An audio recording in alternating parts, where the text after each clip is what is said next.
There's so many things you can learn from a simple movie. Legacy, love, trust, human character, and more.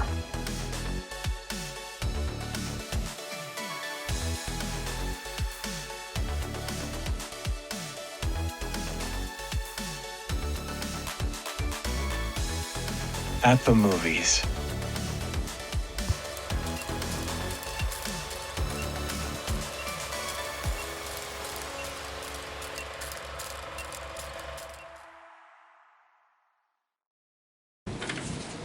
All right, we are in week 3 of At the Movies. I think it's been fun. Hopefully you have heard that too. So at the movies, we're using some of our favorite movies to illustrate God's truth and the truths that God is bringing out even through culture, ways that are may not specifically Christian, but God is using His truth to shine out through many different ways. So we're using some of our favorite movies. The first week we talked about Inside Out, the Pixar animated movie. We talked about how we can use all of our emotions to glorify God, every single one. And then last week we talked about Miracle, the Disney movie from the 1980s U.S. hockey team, where they beat Soviet Russia hockey. And then we also compared that to Gideon, where it first started out with the 32,000 men that were going to go into this battle, and God said, no, I don't need all those people, get rid of the people that are afraid, and moved down to the 10,000. And then He separated those of the 10,000 all the way down to the 300, where the 300 men went, the craziest men, the willing, the obedient men that went into battle, that they were ready to do anything. And so using that to say how much that God doesn't need the professional, God doesn't need those people, but He needs the willing and obedient to move His purpose forward. But today we're going to go somewhere different. So I'm going to ask a rhetorical question. Who likes waiting? Absolutely no one. I'm not sure there's anybody that's like, yeah, I enjoy waiting. It's so much fun. Kevin, my father-in-law, went to the DMV this last week, and I'm sure he had so much fun just waiting there for a couple hours. I get to go this Friday to pay a lot of money and sit there for a while. So I'm paying, it's like an attraction that you get no fun in the end. We're always waiting on traffic. I found out if you're trying to go anywhere on 13 when on a Friday evening, don't even try. It's going to take twice as long. So I'm finding that out. We're always waiting on the next paycheck. We're waiting on the people in front of us at Dunkin' or Starbucks. We're waiting to retire. We're waiting on our spouse to get ready. I'll let you guys deal with that one. But waiting on our spouse to get ready. We're always waiting on something. And today we're going to talk about Habakkuk, who was also waiting. He was also waiting for something. And a lot of people are probably like, who the heck is that? Who is Habakkuk? And to me, Habakkuk sounds like some Middle Eastern dish that we could eat. Speaking of Middle Eastern dish, after the parade that last Sunday, my brother was getting ready to leave. He came in to watch the parade and see the fireworks with us, so he brought his family over. He was about to leave. It was about 10 o'clock at night, and he goes, "Do you hear that music?" I was like, "Yeah." He goes, "I think that's Albanian music." And he lived in Albania for about 8 years. And I was like, "Are you sure that's Albanian?" And so we started to go find, we're going to find where this music is coming from.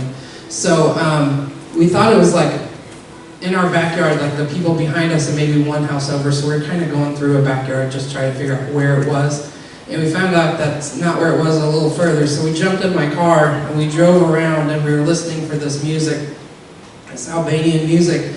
And so we finally got there, and my brother walks up to this house and he starts speaking in Albanian. And later they told us they like invited us in. They were very hospitable. They invited us in, and they said to my brother, he said, the words you were saying didn't match your face. Like, he was very confused that a white person was able to speak Albanian, and he was very confused, but they were very hospitable, and they said, what was your favorite food when you lived in Albania? He said, oh, burek is my favorite. And I was like, I don't know what that is, but they were like, we just made some, you should have it. And they brought us a big plate, and we started eating it. It was good, and I was like, I asked my brother after we left, I was like, what did I eat? So it was actually good. It was like this flaky crust with some cheese and like spinach, and usually sometimes there's meat in it. But I was like, what did I eat? But this burek reminded me of this like Middle Eastern dish of, kind of reminded me of Habakkuk, just one of those words we don't know, and we don't know who this person is. So if you would open to Habakkuk 1, Habakkuk was a minor prophet in about the 7th century BC-ish, kind of like the 600 to 700 BC era. And Habakkuk uses lament and prophecy.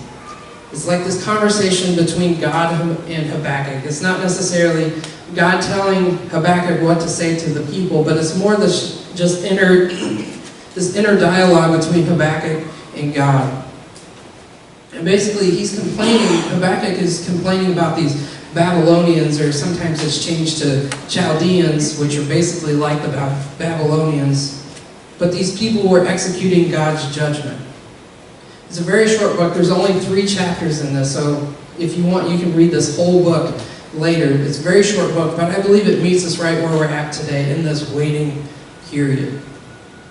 So Habakkuk 1, verse 1. The prophecy that Habakkuk the prophet received. And Habakkuk says this, how long, Lord, must I call for help, but you do not listen? Or cry out to you, violence.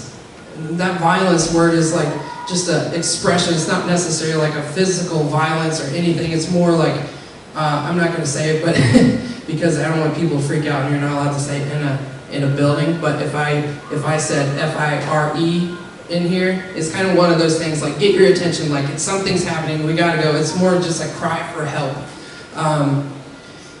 Yeah, I didn't want the fire department called on us. So. And so that's what he's saying. He's saying, or cry out to you violence, anything against your neighbor, but you do not save. Why do you make me look at injustice?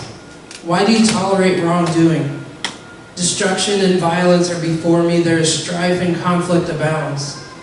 Therefore the law is paralyzed, and justice never prevails. Basically, Habakkuk is saying, God, you messed up.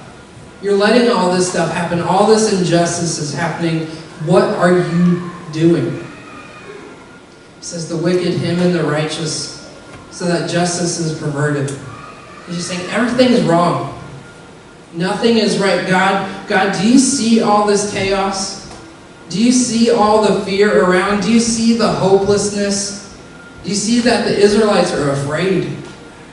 Like, did you go to sleep? Did you turn away? Did you turn a blind eye to us? Like, hello, wake up. Like, where are you? And this is what God says back to him. He says, look at the nations and watch, and be utterly amazed, for I am going to do something in your days that you would not believe, even if you were told.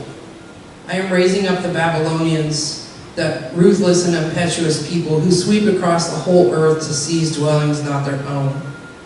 They are a feared and dreaded people. They are a law to themselves and promote their own honor. Their horses are swifter than leopards, fiercer than wolves at dusk. Their cavalry gallops headlong. Their horsemen come from afar. They fly like an eagle swooping to devour. They all come intent on violence. Their hordes advance like a desert wind and gather prisoners like sand. They mock kings and scoff at rulers. They laugh at all fortified cities by building earthen ramps to capture them. Then they sweep past like the wind and go on, guilty people whose own strength is their God. And Habakkuk is like, whoa, like, there's going to be more? It's going to be worse? Like, you're raising up these people? Like, this is going to be worse? In verse 12, Habakkuk goes in this, he says, Lord, are you not from everlasting? My God, my Holy One, you will never die. You, Lord, have appointed them to execute judgment. You, my rock, have ordained them to punish. Your eyes are too pure to look on evil. You cannot tolerate wrongdoing. Why then do you tolerate the treacherous? Why are you silent while the wicked swallow up those more righteous than themselves? You have made people like the fish in the sea, like the sea creatures that have no ruler. The wicked foe pulls all them up with his hooks. He catches them in his net, he gathers them in his dragnet, and so he rejoices in his clad. Therefore he sacrifices to his net and burns incense to his dragnet. For by his net he lives in luxury and enjoys the choicest food. Is he to keep on emptying his net, destroying nations without mercy? God, Habakkuk is saying, like, whoa, whoa, whoa, like, what? He said, your eyes are too pure to look on evil. You can't tolerate wrongdoing. So why are you silent while the wicked swallow up the righteous? This isn't who you are, God. This isn't the God that I know. This is not you. What is going on? He's saying the wicked are winning. The righteous are being swept away. So why is bad winning? This became a personal crossroad for Habakkuk. Right in all the middle of these difficulties, he's trying to figure out who is God. That's not the God that I had heard of. That's not the God that I had heard people say. This doesn't seem right. And this is a very similar question that's asked today. Why does bad happen to good people? And why does good happen to bad people? He says, your eyes are too pure. You can't tolerate wrongdoing. Why are you so silent? What is going on? I'm not sure I know this God. Probably about 6 years ago, I had some bladder issues, and eventually I couldn't use the bathroom. And so I had bladder issues, and so I had to go have some surgeries. There was this one surgery, the initial bladder surgery, and God said I would be healed. I was like, yes, no surgery, I'm going to be healed. But that didn't happen. I had to have the surgery. But eventually, after about 9 months, that surgery failed and didn't work how it was supposed to. And so I was sent to a specialist at Mayo Clinic in Rochester, Minnesota, one of the best hospitals in the nation, let alone the world. And Mayo Clinic is basically a 13-story building of waiting rooms. Like, you can just look up and down and you can just see these huge waiting rooms in all these different places. It's a very efficient place. It's very interesting just to watch. There's a lot of companies that will come in and try to figure out how they're so efficient and have this. So Mayo Clinic, and God told me, he said, I would be healed. And I was like, yes, I don't have to do another surgery. I'm going to be healed. And so I waited for the surgery, for that appointment, and then I got sick right before. And then, so you can't have surgery if you're sick because they're afraid that your body is fighting two infections, that something will happen. They want to keep you safe. And so I didn't have the surgery. And so they scheduled the next appointment. Then I got sick again. Then the next surgery appointment. And I got sick again. And I still wasn't healed. And God said I would be healed. God said I would be healed. So I'm like, what's going on? What's happening? Chapter 2, verse 2 says, Then the Lord replied, For the revelation appoints an appointed time. It speaks of the end and will not prove false. Though it linger, wait for it. It will certainly come and will not delay. For the revelation awaits an appointed time. For the revelation awaits an appointed time. I gotta wait for it? Really? How about you just do it now? How about you just do it now? Our society is so ready to, even people younger than me and my age, older than me, everybody just wants it now. Like, I can listen to any song I want right now. Any song in the world I can listen to. Any movie I want to watch, I can listen to. I can do anything I want right now. And we kind of put God in that same category, like, I want it now, do it my way, I'm ready for this. And I wanted the healing without the pain. I wanted the healing without the waiting. I wanted it in my way. And I even said, God, I know you can heal me. I I want to see your miracle. You said you would heal me. And that didn't happen. And I was afraid because what they had told me it was going to be a 4-hour surgery. And then I was going to be in the hospital for a couple days. And then I'd have 2 months of healing. And then another 4 months until I had no restrictions. And then 2 years of follow-up visits, going back and forth from Mayo Clinic to Sturgis, about 9 hours. We're going back and forth for 2 years. I said, God, heal me. And I realized it's because I didn't want to go through it. I didn't want to wait. I didn't want to go through the pain. I said, God, you said you would heal me. Where are you? I don't want to go through this.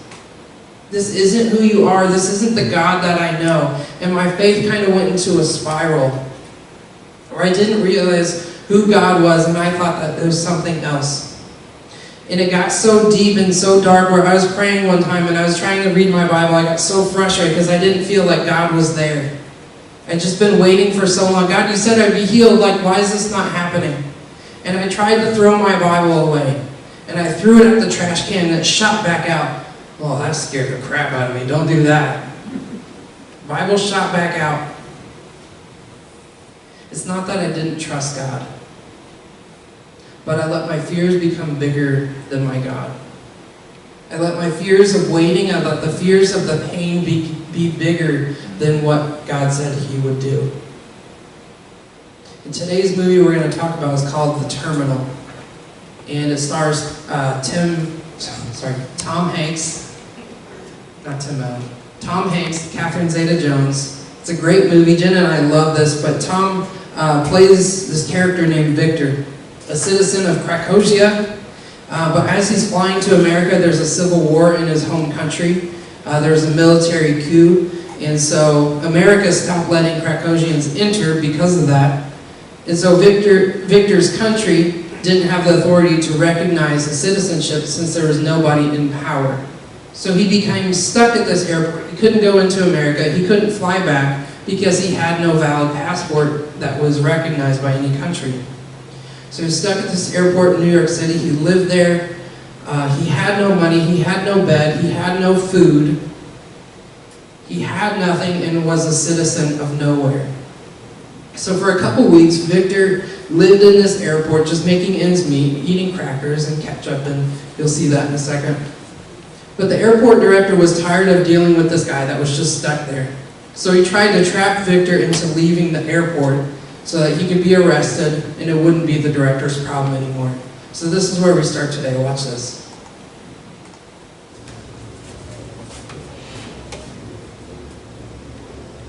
Airports are tricky places, Mr. Nagorski. I'm about to tell you something that you can never repeat to anyone. Do you understand? It's a secret. Secret? Yes, your secret. At 12 o'clock today, the guards at those doors are going to leave their posts. And the replacements are going to be 5 minutes late. Yes, late 5 minutes. At 12 o'clock. Just today, just this once. No one is going to be watching those doors. And no one is going to be watching you. So America not closed. America, for 5 minutes, is open. Have a nice life, Mr. Nagorski.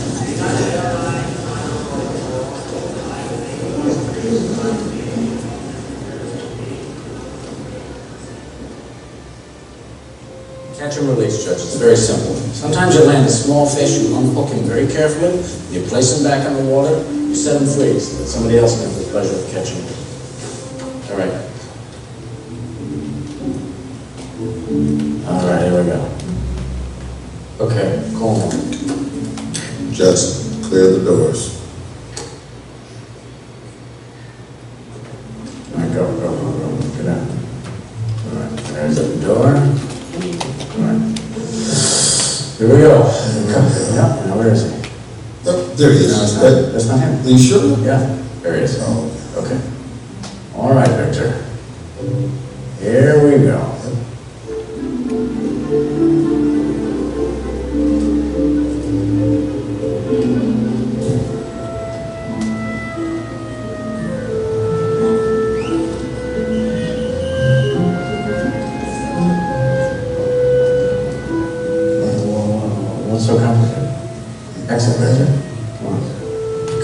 gonna be somebody else's problem. Let's be sure that nobody's watching. No, I know. I told him nobody would be watching. He can...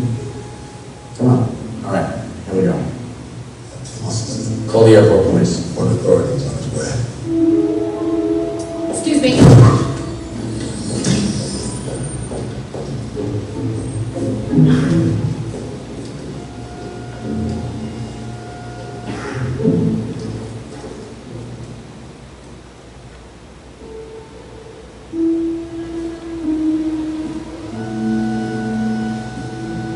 You got it. There we go. Gotta get a running start. All right, come on. Just leave. Just leave. Leave. Leave. What are you doing? What's he doing? Why is he kneeling? Is he praying? No, he's trying to shoot us. Pray if you move it?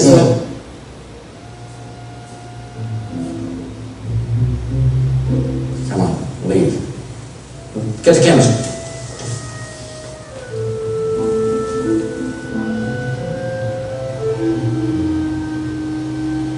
Where is he? Where is he?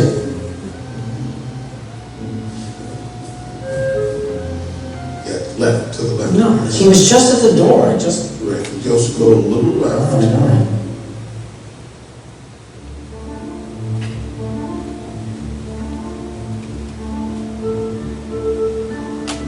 I went.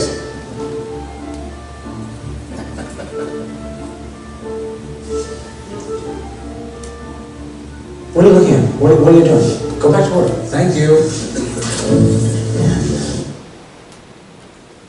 It says, I wait. Could have gone a different way. It says in verse 4, but the righteous person will live by his faithfulness. There's times I wanted to go my own way. I wanted to fix it how I wanted it fixed. I wanted the miracle to happen in my timing, how I wanted it to happen. It says, but the righteous person will live by his faithfulness. I wait. There's a point to where it's not on me anymore. I've done what I can do, so I will wait for God to act. Victor waited until the right time where America recognized Krakosia again. And then he went and fulfilled his dream in New York City to go to this jazz club his dad had told him about. And sure, we can try it on our own. In verse 5, it says, indeed, and God is talking to Habakkuk, talking to the Babylonians, or talking about the Babylonians. God is saying this. It says, indeed, why betrays him? He is ignorant and never at rest, because he is as greedy as the grave, and like death is never satisfied. He gathers to himself all the nations and takes captive all the peoples. Will not all of them taunt him with ridicule and scorn, saying, woe to him who piles up stolen goods and makes himself wealthy by extortion. How long must this go on? Will not your creditors suddenly arise? Will they not wake up and make you tremble? Then you will become their prey. Because you have plundered many nations, the peoples who are left will plunder you. For you have shed human blood, you have destroyed lands and cities and everyone in them. Woe to him who builds his house by unjust gain, setting his nest on high to escape the clutches of ruin. You have plotted the ruin of many people, shaming your own house and forfeiting your life. The stones of the wall will cry out, and the beams of the woodwork will echo it. Woe to him who builds a city with bloodshed and establishes a town by injustice. Has not the Lord Almighty determined that the people's labor is only fuel for the fire, that the nations exhaust themselves for nothing? For the earth will be filled with knowledge of the glory of the Lord as the waters cover the sea. Woe to him who gives drink to his neighbors, pouring it from the wineskins till they are drunk, so that they can gaze on their naked bodies. You will be filled with shame instead of glory. Now it is your turn. Drink and let your nakedness be exposed. The cup from the Lord's right hand is coming around to you, and disgrace will cover your glory. The violence you have done to Lebanon will overwhelm you, and your destruction of animals will terrify you. For you have shed human blood. You have destroyed lands and cities and everyone in them. Of what value is an idol carved by a craftsman, or an image that teaches lies? For the one who makes it trusts in his own creation. He makes idols that cannot speak. Woe to him who says to the wood, come to life, or lifeless stone, wake up. Can it give guidance? Is it covered with gold and silver? There is no breath in it. And so after all this stuff that the Lord is telling Habakkuk about the Babylonians, he says, the Lord is in his holy temple. Let all the earth be silent before him. Like Habakkuk, I haven't forgotten about you. I know everything that is happening. But he's saying, in my time, just because you don't see it, that I am still on the throne. Even in the waiting, even in that time where you don't know what's happening. And Victor waited for the right time, and it was legal for him to go to New York City.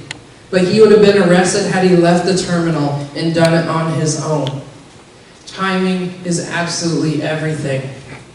Timing is everything, even when you don't feel like waiting. Now Jen's going to come and share. I believe this has a lot to do with where we're at today. Jen's going to share a story about some of the past.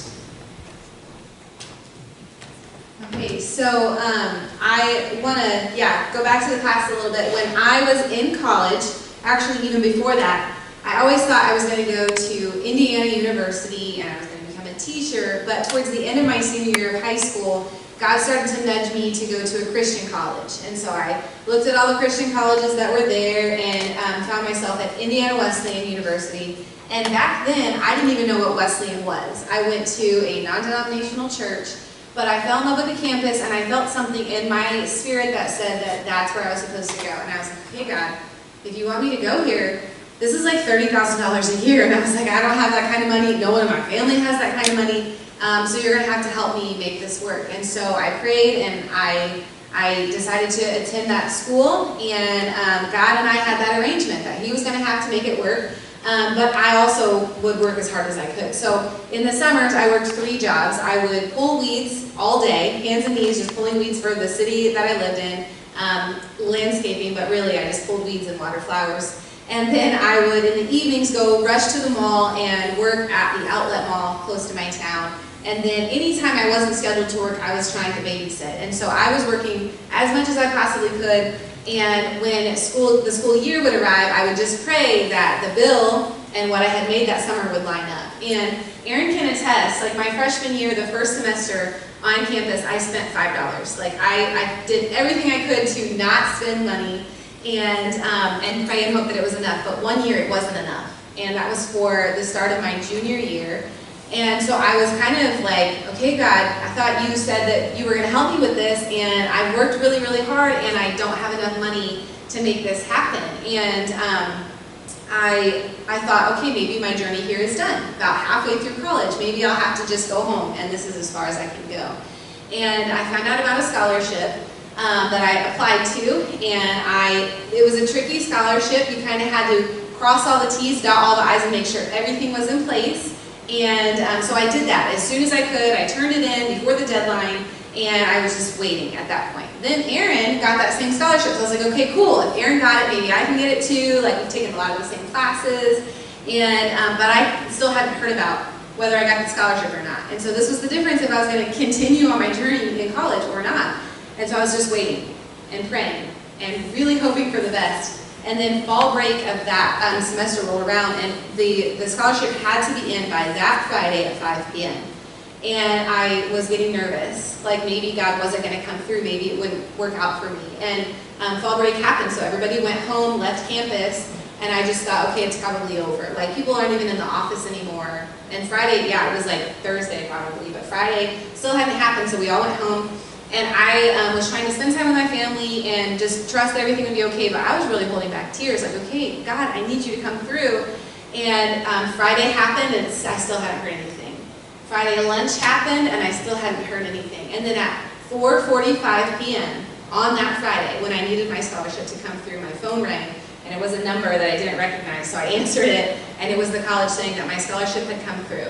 Not just for that year, but for the following year, up to the amount of $10,000. And so God didn't just show up, he showed off a little bit and really came through, and I was able to continue my college journey and even do an internship the next summer instead of working those 3 jobs.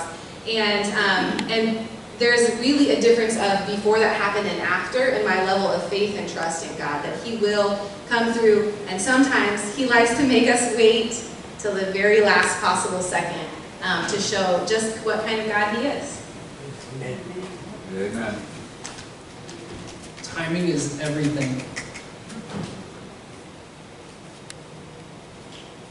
Charles Spurgeon said, "The waiting itself is beneficial to us. It tries faith, exercises patience, trains submission, and endears the blessing when it comes." What if every single thing was given to us?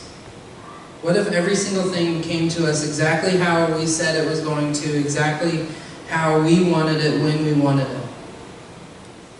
There's a lot of times, I remember when our kids were even younger, I know they're young, but when our kids were younger, it was like, we'll give them candy and stuff, we'll give them toys, like we just want to spoil them, like we love them so much. And eventually got to the point they're like, oh, another toy? You just stick it over there. And then eventually, like when we go to Cracker Barrel, like they knew we get jelly beans when we go to Cracker Barrel, like, oh, jelly beans again? How thoughtful. And it didn't become special. It didn't become special because there was no waiting. They didn't know they already knew what was going to happen. We wouldn't know how to appreciate the blessing without the waiting, without that waiting time, with that time between. There's a lot of times when we're waiting and we're thinking, we're going through that faith spiral where, who are you, God? Do you even love me anymore? Do you understand? Do you see how afraid I am? Do you understand what I'm going through? And I'm reminded of this verse. "For I am convinced that neither life nor death, neither angels nor demons, neither the present nor the future, nor any powers, neither height nor depth, nor anything else in all creation will be able to separate us from the love of God that is in Christ Jesus our Lord." In the waiting, God is still on the throne. He's still God. He's still looking out for our best interests. He hasn't forgotten about us. He knows everything that's happening. He's not just sitting idly by, but He's waiting for the appointed time when it needs to happen. Even if that comes in at 5:45 when you know it has to be in at 5 o'clock. That God is going to have it at the appointed time. If she would have got that as soon as she wanted it, would that have built her faith? Would that have built that? But because of that waiting, because she had the trust in God, because she had to wait for Him to act, she became more trusting in God in that waiting period. So the waiting is not pointless. The waiting period where you just feel like you're just in the waiting room and you're like, I don't want to do this anymore. I'm tired of waiting. But the circumstances don't change the love that God has for us. And that we're not forgotten. He's still on the throne, even in the waiting. Please pray with me. God, I know this is weird to say, but God, thank you for the waiting. For the waiting time. God, thank you that you give what we need in your timing, in the way that you know it needs to be done, not the way that we think it should be done. God, I realize that I would not make a very good God. So God, we trust in you. We trust in you that in the waiting that you are still there. Help us to have the faith when you said that you are going to give us something, that we would have the faith to keep praying, to keep waiting until that appointed time. God, I pray that we would have the boldness to keep our faith as we keep going. God, let our fears be squashed in the power of you. God, that we know the power, that we know the miracle that is in you. God, we pray these things in your name. Amen. I didn't share this the first service, but I was thinking about it. And God eventually healed me. I had to go through with that long surgery. I had to go through all those things. But God healed me, not in the way that I thought. It was just going to be a zap, you're healed. But it was through the medical power that God had given people the knowledge to get there to help heal me, that God used what He wanted to use to heal me. And I'm able to speak about that now, that God is still healing even when it doesn't feel like He's going to do it in the way you think. So we thank you for being here, that when you are waiting, God is still there. Have a great week.